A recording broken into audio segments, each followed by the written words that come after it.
The next question comes from Anna Rao and will go to Mr. Lewis.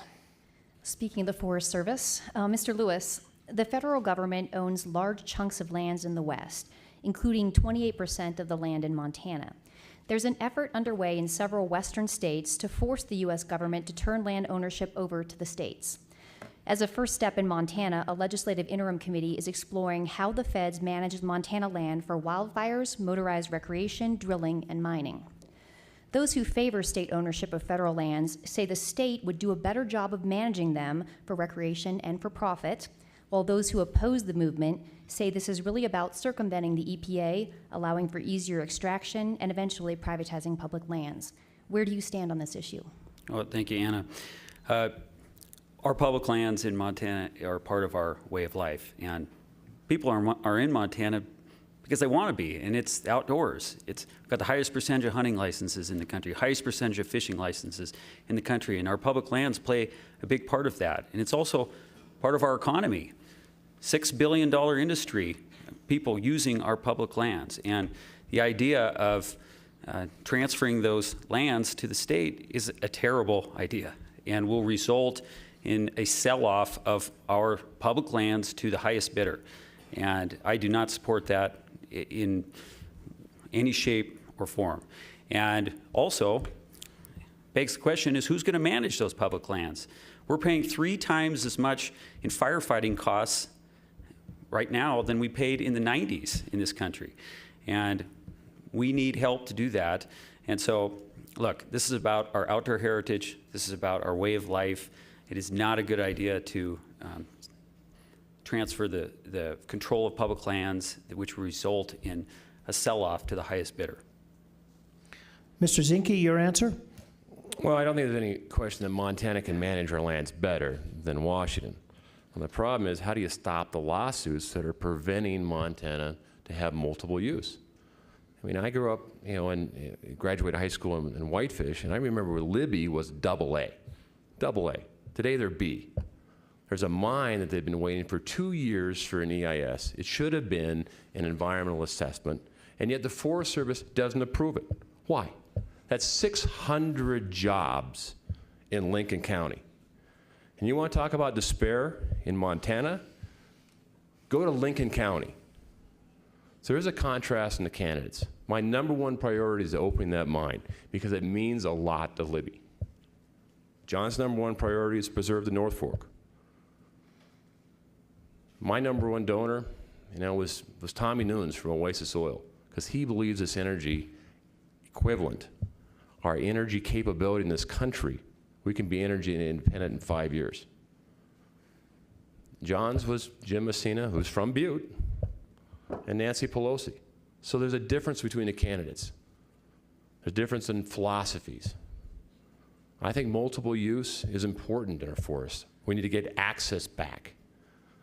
Sustained yield, you want to talk about sustained yield in Lincoln County? Sustained yield is around 300 million board feet, and they can't even get 10 million out. So I'm concerned, but I think Montana Mr. Zinke, can manage your time the is up. Thank you. Mr. Fellows, your answer, please. It'll be nice to have Montana manage its own lands. It'll be nice to bring some of those federal lands into Montana control. I don't think it's going to happen anytime soon, but when you look at the federal debt at 17 trillion, we're going to have to look at some of our assets and see which lands that are important to us and which lands that are not intrinsic, that don't have really intrinsic value. I mean, there was one think tank in Bozeman that talked about a small parking lot in Oregon that was a national forest, and we got Forest Service places in California where there's no forest, and so I think it's the decisions about Montana can be best made by Montanans, not some faceless bureaucrat in Washington, D.C. And plus, I think we've got to get more of the nonprofits like the Nature Conservatory, the Rocky Mountain Health Foundations. Let them go ahead and buy this land. Let them manage it. I mean, I think the federal government and Montana, we have plenty of land, and of course, us as consumers, we don't want to get locked out. We want to be able to use the land for our own uses.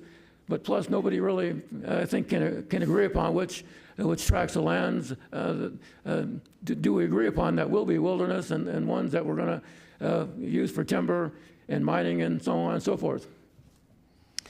Mr. Lewis, your response.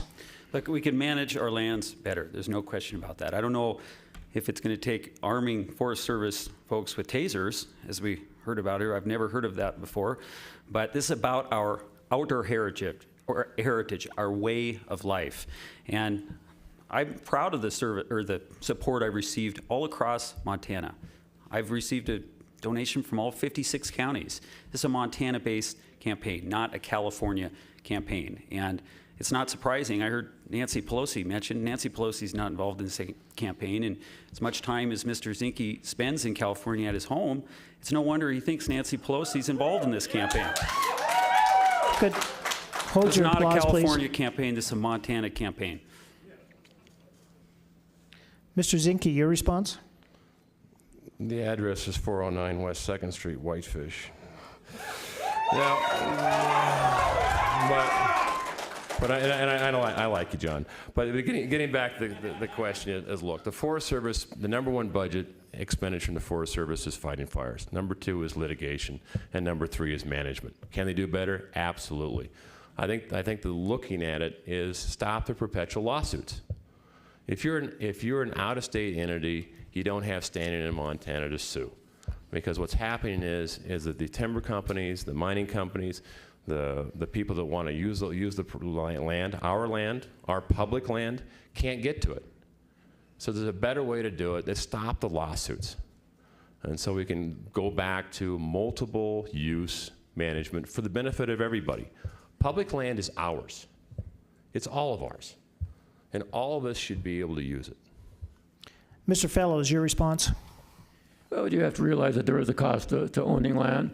Certainly we have to pay taxes on some of that, the federal government, the upkeep, and that kind of situations.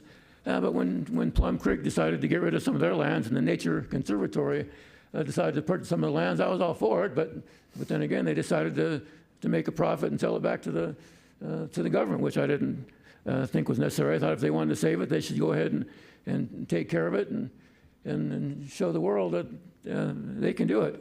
And when you look at cities like Missoula, well, we had to save Mountain Jumbo, which is virtually, I guess, a vertical cliff from development. Well, we weren't going to see development there anyway, but certainly we had to spend money to save it. And so I think we got to look at our land purchases, and if we're going to buy land, let's look at the ones that are going to benefit us and not benefit just the very few.